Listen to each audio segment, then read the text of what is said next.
त्रैमासिक परीक्षा 2022 में कक्षा 10वीं के गणित विषय में किस प्रकार के प्रश्न आने की संभावना है। तो यहाँ पे हम देख रहे हैं प्रश्न पत्र जिसके हम अलग अलग पार्ट आपको यहाँ पे प्रोवाइड करा रहे हैं। तो चलिए शुरू करते हैं। सबसे पहला प्रश्न है, सही विकल्प चुनकर हमें उत्तर पुस्तिका में लिखना था। यहाँ पे 3 1 ऋण 1 ऋण 3 का सार्वंतर है। तो दूसरे पद में से पहला पद को घटा 1 में से 3 को घटाएंगे तो बराबर हमें ऋण 2 प्राप्त होता है। तो इस प्रकार से यहाँ पे पहला ऑप्शन है आ। इसके बाद दूसरा प्रश्न देख रहे हैं यहाँ पे कि x की घात 2 ऋण 3 के शून्यक होंगे। तो यहाँ पे बच्चों x की घात 2 ऋण 3 बराबर 0 लिखेंगे और पक्षांतर करेंगे तो धन 3 होगा। और इस प्रकार से यानी x का मान हम देखते हैं तो धन और ऋण 3 के रूप में, कर्णी 3 के रूप में हमें प्राप्त होता है। तो इसका सही आंसर है यहाँ पर आ। यहाँ पे आप देख रहे हैं आ ऑप्शन बिल्कुल सही है। इसके बाद तीसरा प्रश्न है जहाँ पे DEF और त्रिभुज ABC दो त्रिभुज दिए गए हैं जिसमें B और E किस इक्वल है एंगल, और एंगल F और एंगल C आपस में बराबर हैं और AB बराबर 3D है। तो त्रिभुज है, यहाँ पे त्रिभुज हमें बताना है। तो जैसा कि हम देख रहे हैं कि कोण तो बराबर हैं किंतु यहाँ पे भुजाएं आप देख रहे हैं, यहाँ पे भुजाओं में यहाँ पे बराबर बराबर नहीं है। और ये इसमें कहना चाहिए कि यहाँ पे समरूप तो हैं किंतु यह सर्वांगसम नहीं है। तो यहाँ जो आंसर आएगा यहाँ पे तीसरे का बा आंसर बिल्कुल सही होगा। तो यहाँ पे चौथा प्रश्न देख रहे हैं कि समीकरण x या 2 धन x ऋण 2 बराबर 0 है तो इसके मूल होंगे। तो यहाँ पे हमें ज्ञात करना है। आप इसका आंसर कमेंट बॉक्स में कमेंट करके देंगे।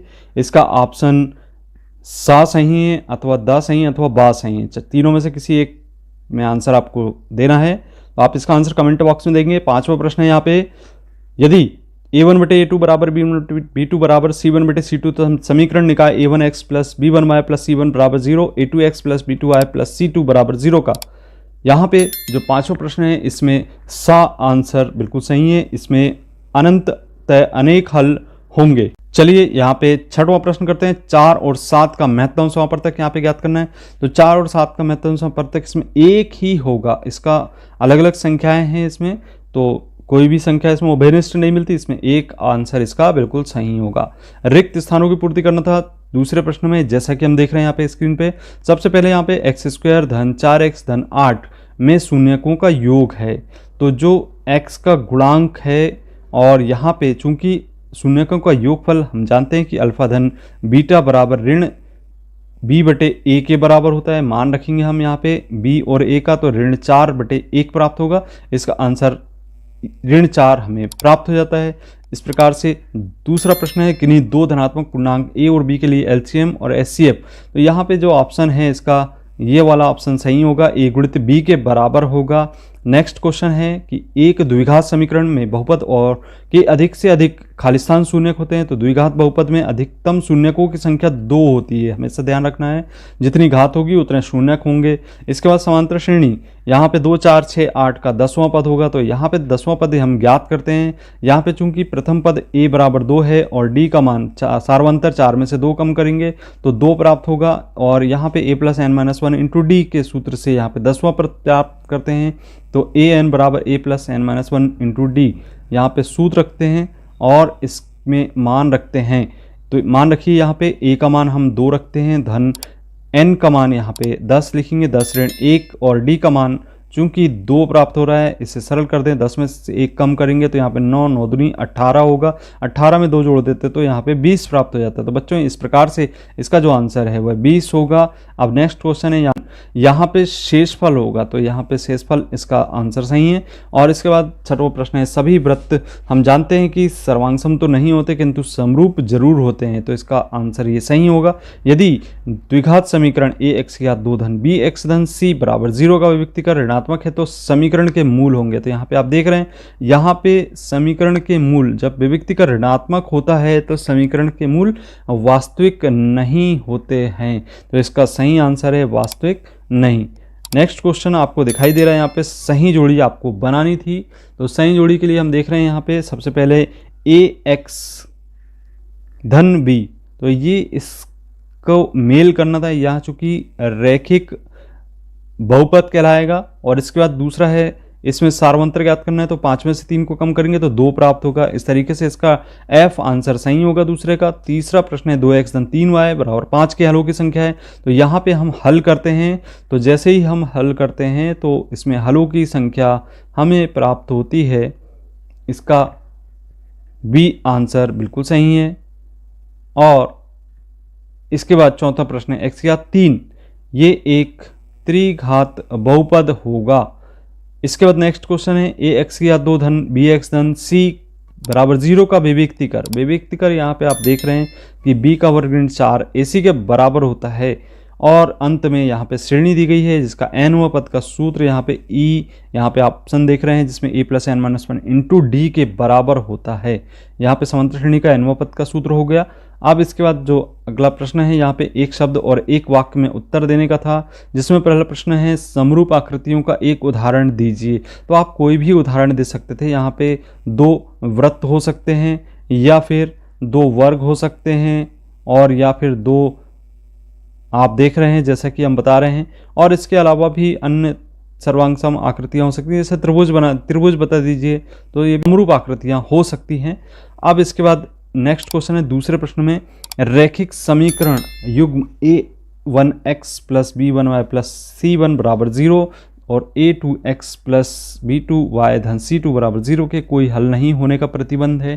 तो जैसा कि हम जानते हैं कि इसका आंसर होगा यहाँ पे a1 बटे a2 बराबर b1 बटे b2 और बराबर नहीं है c1 बटे c2। तो ये कोई हल नहीं होने का प्रतिबंध है। नेक्स्ट क्वेश्चन यहाँ पे देख रहे हैं 2 आकृतियाँ जिनके आकार समान हों परंतु आवश्यक रूप से आमाप समान ना हो, क्या कहलाती हैं? तो इसको हम समरूप आकृतियाँ कहते हैं। तो यहाँ पे हम इसका आंसर लिखेंगे समरूप आकृतियाँ। इसके बाद नेक्स्ट क्वेश्चन है यहाँ पे द्विघात समीकरण दिया है, इसके विभक्तिकर का मान लिखना था। तो जैसा कि हम देख रहे हैं यहाँ पे द्विघात समीकरण दिखाई दे रहा है, a का मान 1 है, b का मान 1 है और c का मान 1 है। इस प्रकार से चूंकि b का वर्ग ऋण 4 ac विभक्तिकर का सूत्र होता है तो 1 की घात 2 लिखेंगे, ऋण 4 गुणित 1 गुणित 1, इसको सरल कर दीजिए तो 1 ऋण 4 बराबर ऋण 3 हमें प्राप्त होता है, इसका विभक्तिकर का मान। नेक्स्ट क्वेश्चन यहाँ पे देख रहे हैं कि द्विघात समीकरण का मानक रूप लिखिए। तो इसका मानक रूप होता है ax² धन bx धन c बराबर 0। तो ये द्विघात समीकरण का मानक रूप होगा। और छठवां प्रश्न है यहाँ समीकरण दिया गया है y बराबर 3x धन 5। तो इसमें हम y बराबर 2 रख देते हैं तो 2 बराबर 3x धन 5 होगा।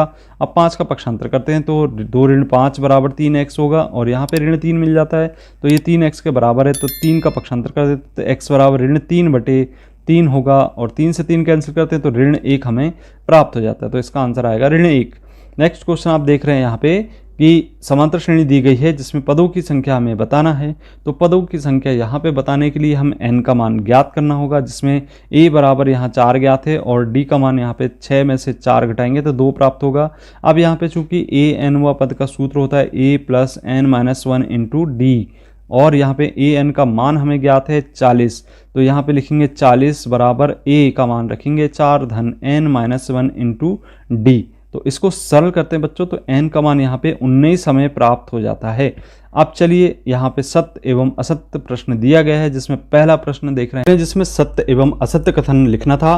तो यहाँ पे पहला प्रश्न है कि एक प्राकृत संख्या का अभाज्य गुणनखंड उसके गुणनखंड के क्रम को छोड़ते हुए अद्वितीय होता है। तो ये कथन बिल्कुल सत्य होगा, तो इसको हम लिखेंगे सत्य। पहला कथन सत्य है। नेक्स्ट, घात 1 के बहुपद को द्विघात बहुपद कहते हैं तो इसको रैखिक बहुपद कहा जाता है, ना कि द्विघात बहुपद। तो यह कथन बिल्कुल असत्य होगा। नेक्स्ट क्वेश्चन यहाँ पे सभी सर्वांगसम आकृतियां समरूप होती हैं परंतु इसका विलोम सत्य नहीं है। तो चूंकि यहाँ पे सर्वांगसम आकृतियां तो समरूप हो सकती हैं परंतु समरूप आकृतियां सर्वांगसम नहीं हो सकती, तो ये कथन बिल्कुल सत्य है। तो विलोम सत्य नहीं होता है। एक द्विघात समीकरण ax या 2 धन bx धन c बराबर 0 में 2 भिन्न वास्तविक मूल होते हैं। भिन्न वास्तविक मूल होने की जो शर्त है वो b का वर्ग ऋण 4ac बराबर बड़ा होना चाहिए 0 से, लेकिन यहाँ लिखा है छोटा है 0 से, तो इसका मतलब ये जो कथन है वह बिल्कुल असत्य होगा। नेक्स्ट क्वेश्चन है a1/a2 बराबर b1/b2 बराबर नहीं है, इस स्थिति में रैखिक समीकरण संगत होते हैं, तो ये बिल्कुल सत्य कथन है। इसके बाद नेक्स्ट क्वेश्चन है कि बहुपद ax² bx c के शून्यकों का गुणनफल c/a होता है, तो यह बिल्कुल कथन सत्य होगा। इसी प्रकार के G9 कंटेंट देखने के लिए मिलते हैं अगले पार्ट में। धन्यवाद।